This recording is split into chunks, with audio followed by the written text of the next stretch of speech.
Hey guys, welcome back to Burning Rubber Garage. I'm having some issues with my CRF 110. What I do want to do before we jump into that is thank you guys for all the subscribers, the likes, the comments. It's freaking amazing. I know you guys love this bike, so let's take a peek at it and I'll tell you what's kind of going on with it. I've got it up on a milk carton. We are going to start this thing and get her to where she idles better. I'm having an issue with the idle. Runs fine when I'm on throttle, but when it's on idle, it's just not doing a very good job. Just kind of disappointed in it. So let's show you what we're going to do. I'll show you a little more in depth when I put it back together. You're going to have to remove this. All right, guys. Got that one. That one that's got to come off. That one that's got to come off. There's that slides into a rubber, kind of a little tight on a rubber. I don't know if it's plastic. I think it's plastic. Slides into it and holds it tight. One right there and one at the back up here. Other than that, there's not a lot that holds that. You don't need to worry about taking the seat off. This whole panel will come off, and we'll get you there in just a second. So thanks again, everybody, for watching this. I think you're going to enjoy this, and you're going to save yourself a lot of money and have a better running bike in the end. Okay, so what you're going to want to do before you really get started and going too far into this, you're going to want to turn your fuel off, because in a minute we're going to drain it. This is your drain hose that's going to come out of there, right there. Comes right off that side of the carburetor. We are going to drain what is in the bowl there, but if you don't turn this off, your entire tank will just trickle down there, which we do not want. All right, now that we got the fuel turned off, right down here, the bottom of the carburetor is a flathead screw. Crack that,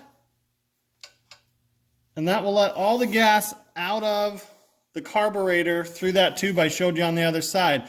I've got mine draining into an empty water bottle, which isn't dried out, so it's definitely not going back in the bike, but this beats getting it all over your hands. So it's definitely a tip you're going to want to do. All right, I just finished draining that fluid out. That's about all that was in that carburetor. You could end up potentially filling clear to the top if you didn't shut your fuel line off first. So what you're going to want to do now, you may need a pair of channel locks. I like to loosen this up right here. Mine wasn't on super tight, and let's go ahead and get these bolts out and then we'll pull that out. All right, let's go ahead and twist this top off now that we got those two bolts off of there. This will pull out. I mean, it's not going to be super amazing, but it comes out like that. Make sure you get that needle out without messing it up. And if you have this bolt right here loose enough, you should be able to just kind of twist the carburetor over. All right, so we got the carburetor apart. I'll show you a little more of that in a minute. I'm going to set it aside for right now. What we've got here, we undid the fuel line. It just had one of these fittings. Pinch it with the pair of needle nose. I've got this here because there's still a little bit of fuel that's residual in there. Didn't drain down all the way for whatever reason, so I'm just going to let that catch it.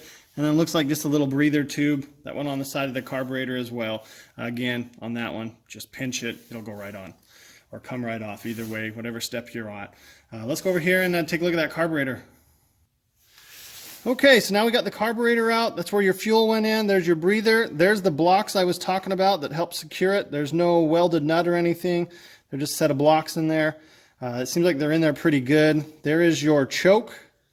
And then your throttle went right in the top. What we're looking to do, and one thing you're going to want to do if you listen to me and drain that, is tighten that back up, or else as soon as you turn that fuel screw back to on, once you get everything put back together, you are going to leak everything. So it's just something to do. I probably should have told you to do it once it was done draining, but definitely make sure that's tight. Now what we're going to do, you got one Phillips and another Phillips. We're going to get both of those taken off there. All right, so I got both of those screws out. It may take a little bit to pry. You're going to get it. So this one's not too bad. I use ethanol-free gas. So where's our camera? There we go. So it's not too bad. Usually sometimes you can see some green and some other, but there is some gunk down in there. But overall, this is actually pretty clean. The outside's probably dirtier than the inside. There's your float. So what happens is the fuel comes in, the fuel level raises this up, and when it hits a certain spot, you can feel it, it blocks the fuel off. So it closes the fuel. That's the purpose of that. Mine's moving freely. These are what we need to clean. We've got our main jet and our pilot jet. The pilot jet's what you use to idle. The main jet's what you use. They are just a flathead. Make sure you get a flathead that fits tight. If you have one that's either too big, you can scar this up, make it really tough to get back out or put back in, and really mess it up. So what you want to do is just get a good solid flathead that fits in there and then unscrew those. And that's where I'll show you the jets in a minute. Okay, I've got my two jets here.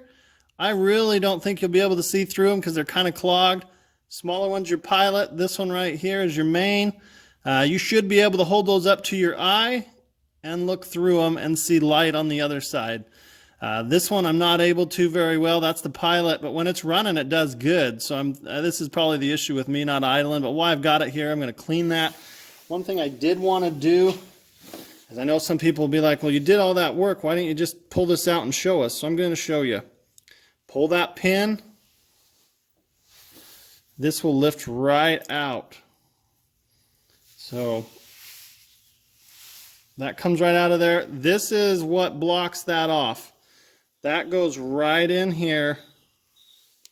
Let me set this carburetor down and see if we can show you. Here's the top of your float.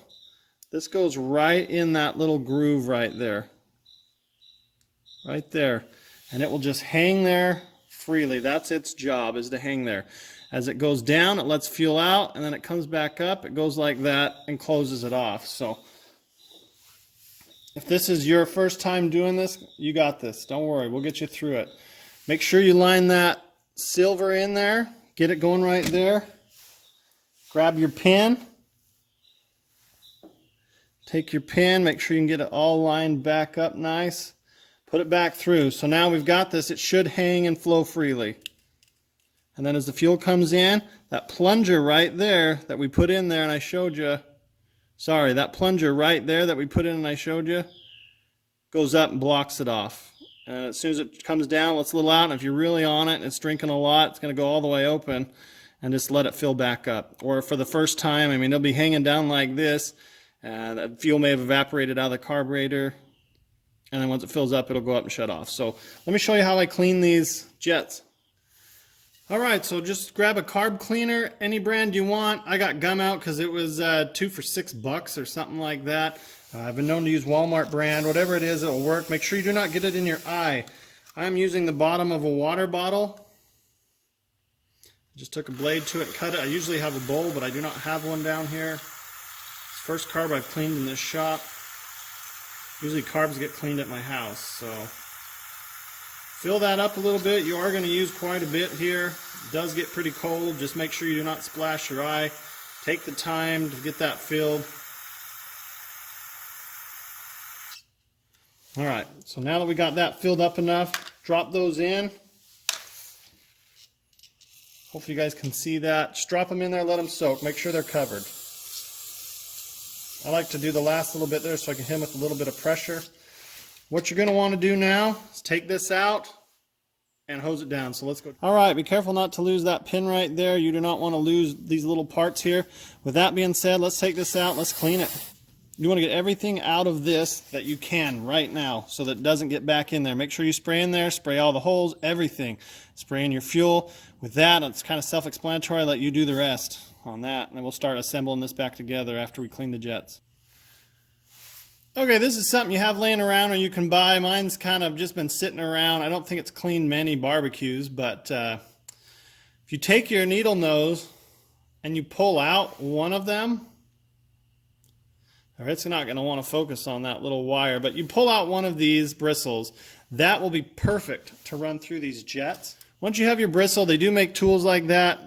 Take this, stick it through, and you want to just kind of get it to go through there and clean that thing out, and then take it, pull it out this end, do that a couple times, get it to where you can look through that and see a little bit of light. That's all you're trying to do, is get it to the point where you can look through that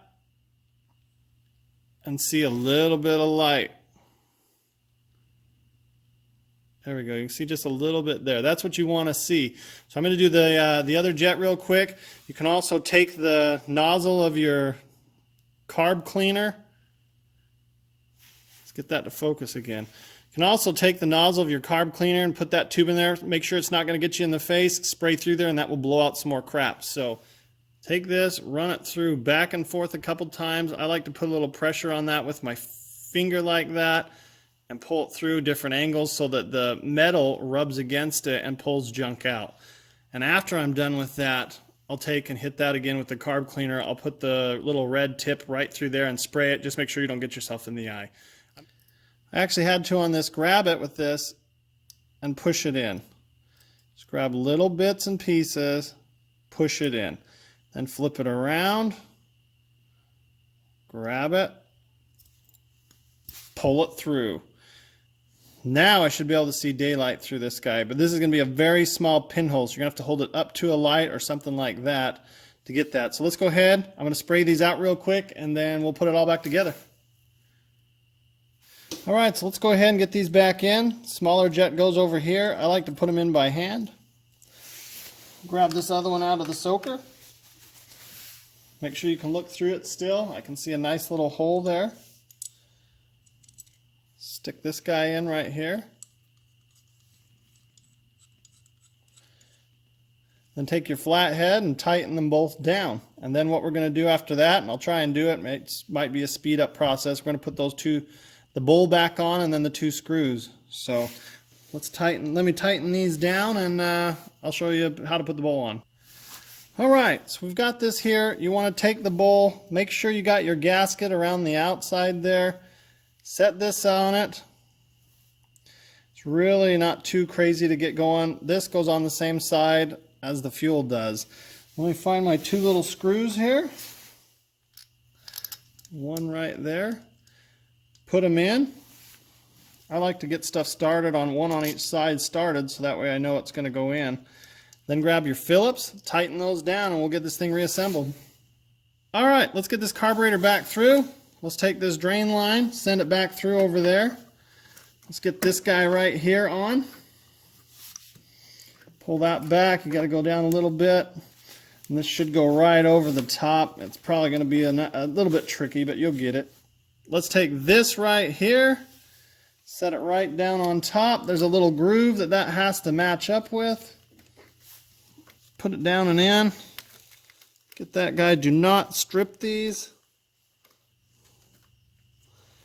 And just start tightening that on. And then we'll get this secured, get these bolts back on, and then we'll work on hooking the hoses. All right, so I got this top on, the throttle.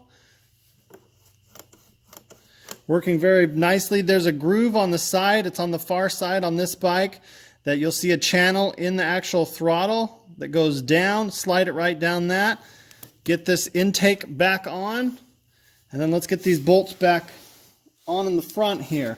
I'm just going to put them on by hand, get them into that block, get them starting to tight. There we go. Let's do the other side. Last thing I always hook up are the lines. So make sure you tighten up this right here. That secures your intake so you don't have a leak there.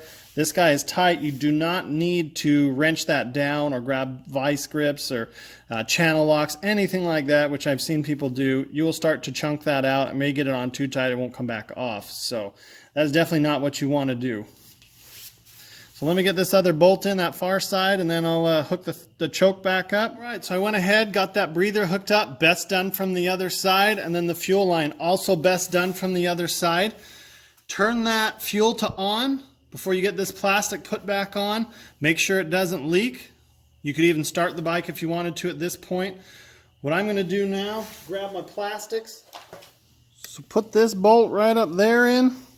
You got to push right in here. Make sure your kickstand's on the outside. Got another bolt right there, another one right there, and then you got a special little fastener on the inside. You can see right there above my thumbnail, you'll want to get, this is what holds this bike together right there, at least the front end on. Get a screwdriver under that side. As I turn it around, there's one on that side. Pop this up. That releases the tension off of that. So now that I got that where I need to, you'll take this, push it back through. Let's put that down tight. That holds that in place. So we got this bike all the way back together. Let's fire it up. All right, let's see if all that hard work paid off. The battery on this, I know I just replaced it at the end of last year, will not hold a charge, so I think I got a crappy battery. Make sure your key's on, kill switch, make sure your fuel is on. If you just barely turn your fuel on, give it a minute. It's going to take a second to fill that bowl up. As I said before, this wouldn't idle without me really revving it up.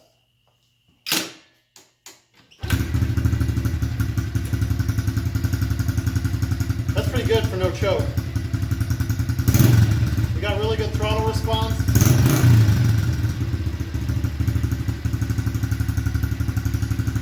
Pull that choke and see what happens. So we know the chokes were going to just killed it. So overall, really happy with how this turned out. It's a really fun bike. I think the next step for this bike, get a little bit of a bigger boy suspension on the back of this.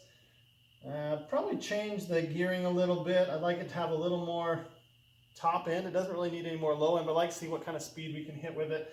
And I'd like to get a new set of bars on the front. So you will see this again. I'm just super stoked that it is running well. Now I've got to do the same thing to my KLX 110. You'll see that in another video. And then eventually you'll see this versus the KLX 110 shootout, and which bike I think, if you're looking in for a 110, which one you should buy. So with that being said, thanks for subscribing. If you haven't already, please hit that button. If you'd like to see something else, let me know down below. Hit that like button and we'll see you on the next one. Thanks for watching.